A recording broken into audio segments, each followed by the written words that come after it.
ആ പെണ്ണ് കുട്ടേട്ടനെ മാമ എന്നാണോ വിളിക്കണത്? പിന്നല്ലാതെ ഞാൻ അവളുടെ മാമനല്ലേ? ആണ്. അതല്ലേ പ്രശ്നം. എന്ത് പ്രശ്നം? ആ വിളിയില് കുഴപ്പമുണ്ട്. ഒരമ്മാവനെ വിളിക്കുന്ന വിളിയല്ലത്. അത് നിനക്കെങ്ങനെ അറിയാം? കേട്ടില്ലേ? ഇന്താങ്ക മാമ, ഏൻ കയ്യാല നാനേ പോട്ട കോഫി. വേണ്ട, ഇത് മതി. മാമ ഇന്ത കോഫി താ കുടിക്കണോ? സ്വാമിയെ, ഞാൻ കാപ്പി കുടിച്ച് മരിക്കുവോ? ഇതാരുടെ കാപ്പിയാ? ഇവളുടെ.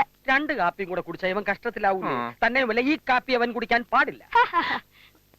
യാരെന്ത വെള്ളരിക്ക? ഇതാണ് രേവതി, ഞാൻ കെട്ടാൻ പോണ പെണ്ണ്. അപ്പിന്നാ? ഞാൻ കല്യാണം ചെയ്യാൻ പോണ പെണ്ണ്. എന്നത്? உனக்கு 2 பொண்டாட்டியா? ஒண்ணு. அதெல்லாம் இந்த ஊர்ல என்கிட்ட நடக்காது. என்ன கல்யாணம் பண்ணிக்க போறேன்னு இங்க கூட்டிட்டு வந்து ஏமாத்த பாக்குறல்ல? ஐயோ ஐயோ, இந்த அநியாயத்தை கேட்க இந்த வீட்ல ஆளே இல்லையா?